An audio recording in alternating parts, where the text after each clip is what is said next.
The extradition of Julian Assange to the US, but WikiLeaks says it will appeal the decision. Australia's East Coast energy system improves after residents were told to reduce their power consumption. One Nation leader, Pauline Hanson, re-elected for a second term after a tight contest. It's midnight Eastern Daylight Time. This is Newsnight. I'm Anna Rawlings. In Fox Sports News tonight, Essendon snapped their four-game losing streak with an upset win over St Kilda in the second edition of Spunk's game.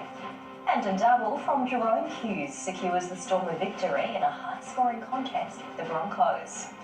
Also tonight, we look at the morning newspapers, including the Advertiser, that reports swimming could be on the verge of becoming the first international sport to ban transgender athletes from elite competition. And in weather, thunderstorms and damaging winds are set to lash the southwest of the country. Details next.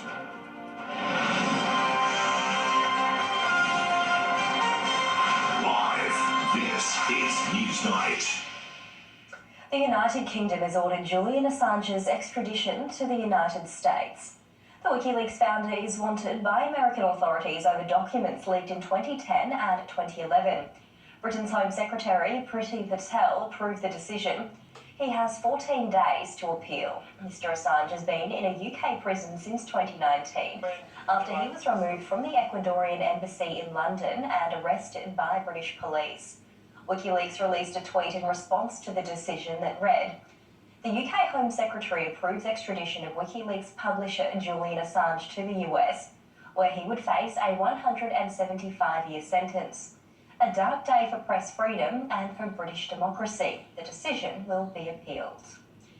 Penny Wong says the Solomon Islands Prime Minister assured her directly that he won't allow China to establish a military base there. The Foreign Minister travelled to the Pacific nation to meet PM Sogavare amid concerns that China-Solomon's security pact could see Beijing try and establish a naval base in proximity to Australia. Former Prime Minister Scott Morrison recently warned such a development would be a red line for Australia, but Penny Wong says her meeting with the Solomons leader was encouraging.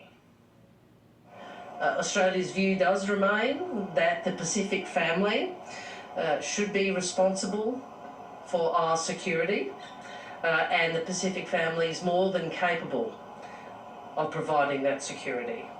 I welcomed Prime Minister Sogavare's reassurances that there will not be a military base nor a persistent foreign military presence here in Solomon Islands. The Prime Minister is aware of Australia's concerns and views. One Nation leader Pauline Hanson has retained her seat in the Senate, being elected for a second 6-year term. The Australian Electoral Commission confirmed the results on Friday after almost 4 weeks of counting. She finished 5th in Queensland's upper house race, narrowly beating Anthony Chisholm, who placed 6th. Liberal National Party Senator Amanda Stoker lost her spot, restoring Queensland's traditional Senate split of 3 right and 3 left senators. The Greens Party also gained a seat. The Prime Minister has declared Australia remains in a pandemic after bowing to pressure from National Cabinet to extend COVID compensation for the state's struggling hospital systems. Andrew Crothers has this report from the first Labor-led National Cabinet.